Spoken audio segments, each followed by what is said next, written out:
Hello and welcome to a session on behavioral insights for business development. Here we will look at applications of behavioral science in business contexts. My name is Bhuvanesh Awasthi. I am a researcher and practitioner in the area of behavioral sciences.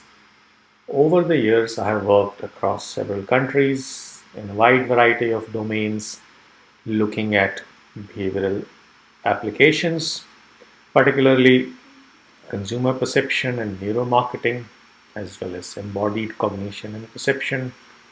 I've also worked in the area of neuroeconomics and risky decision making. I have studied threat perception and mindfulness, as well as computational sciences.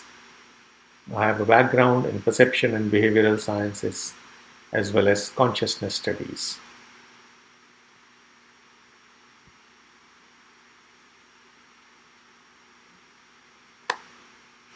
The modern business environment has seen an exponential increase in automation. What is the result of this? This causes increased cognitive demands on people. In fact, such demands have skyrocketed. What do we mean by this? People are bombarded with information. They face increasing number of choices, and the options have become more difficult to assess in order to make an optimal business decision. Now, this brings us to the topic of application of behavioral sciences in judgments and misjudgments in business, particularly acknowledging and understanding that human mind is the basis of all thinking, perception, and decision making. And there are significant limitations in our capacity for attention, recognizing perceptual limits, and emotional biases in decision making. Over the last decade or so, the decision making theory has been challenging the assumption of perfect rationality.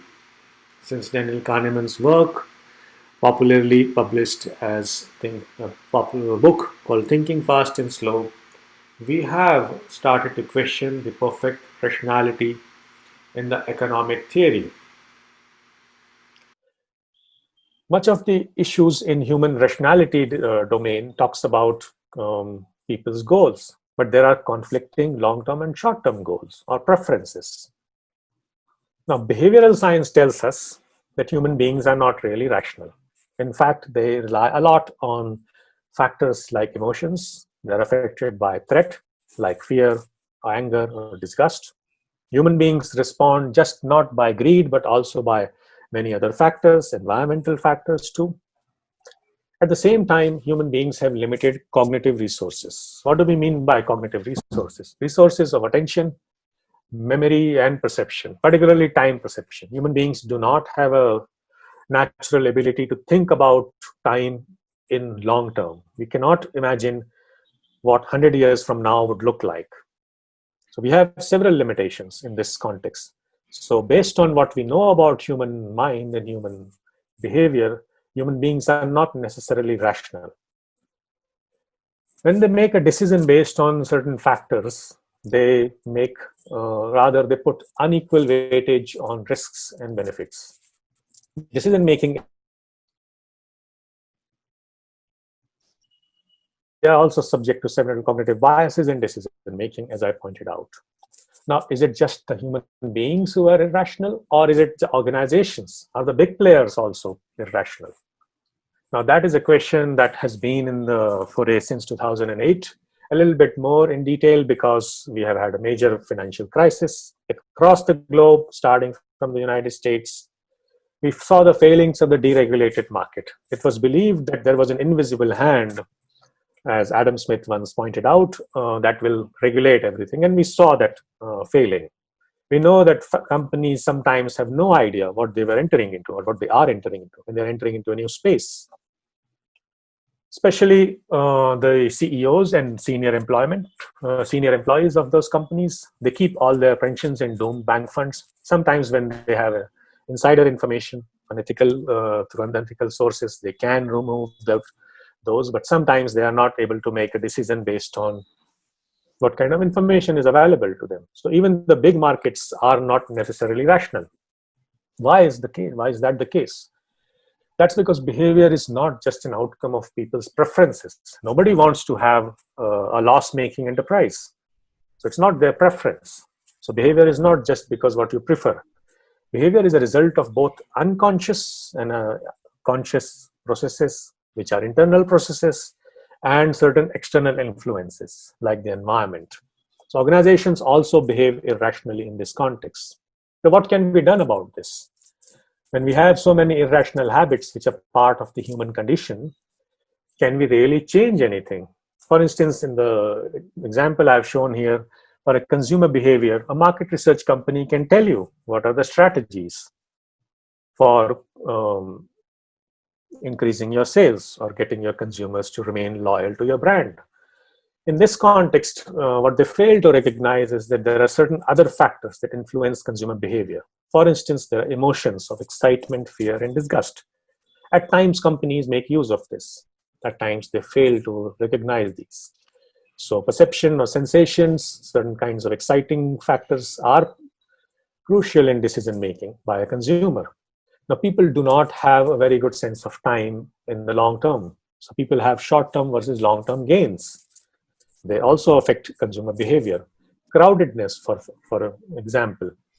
If you see a shop where there are a lot of people crowding, you tend to believe that there is something special about that place, as opposed to places where there is not much crowd going. So we believe the quality of a merchandise based on the crowdedness, which could be artificially influenced. Sales are a big example. Trajectory, what kind of pathway a consumer takes. Weather patterns like rain or winter or extreme heat also affects consumer choices. So in the schema I have shown here, the choices and preferences and communication, they all are involved in consumer decisions. Remember that our current business environment is riddled with systems that make it easier for people to fail. So remember, this is something that sometimes, many times, is not taken into account. People or businesses are making use of several kinds of tricks so that you do not pay attention to. I will talk about this in a minute or so about financial products, because that's something that is of relevance to many people. Now, when we have several applications of behavioral sciences, using a variety of methods, we use them in economics, we use them in marketing, we use them in strategy. So there is a huge amount of literature in the field on this topic, how behavioral biases actually affect finance professionals, people in the Wall Street, or people here in the Dalal Street, or in different stock markets across the world. There are certain behavioral biases, and no individual human being is immune to those biases. They have certain preferences, and people are affected by framing effects. I will show you an example of framing effect in some time. There is something called intertemporal choices, which essentially refers to, if I give you a choice for today as well as, and compare that for a choice which is about 1 month from now, people will tend to choose something that is immediately available. People like short-term gains. And certain kinds of decisions we have to make under uncertainty. When, for instance, in the modern COVID-19 situation, we are not very certain about how the markets or organizations or schools or businesses will run in the next half of the year.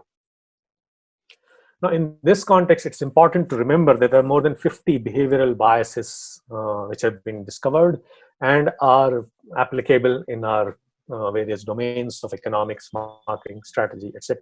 So not just 50, there are more than 50. I've just tried to give you an example of various kinds of biases. There is something called a halo effect. There is something called availability heuristic, or a spotlight effect, or naive realism, or accessibility cascade, etc. Lot of biases. Now, when we talk about these behavioral insights, you might have heard of certain terms like behavioral economics or nudge. I want to point out today that we are looking today at exclusively behavioral insights. Now, they all have a common goal. These terms are not necessarily the same, and they don't refer to the same thing, but they have a common goal. They want to alter people's behavior in a predictable manner without forbidding or changing any economic incentive. So it's just an external or an internal modification without causing a final change in the economic incentive. They are different approaches. Behavioral economics uses a different approach compared to insights, compared to nudges. Now, the concept of nudge became very well known since Richard Thaler and Cass Sunstein published their popular book, Nudge, which got a lot of reviews and a lot of publicity. Nudging is one of the many behavioral techniques which is directed towards better choices without using any ban or any expensive or time-consuming alternative.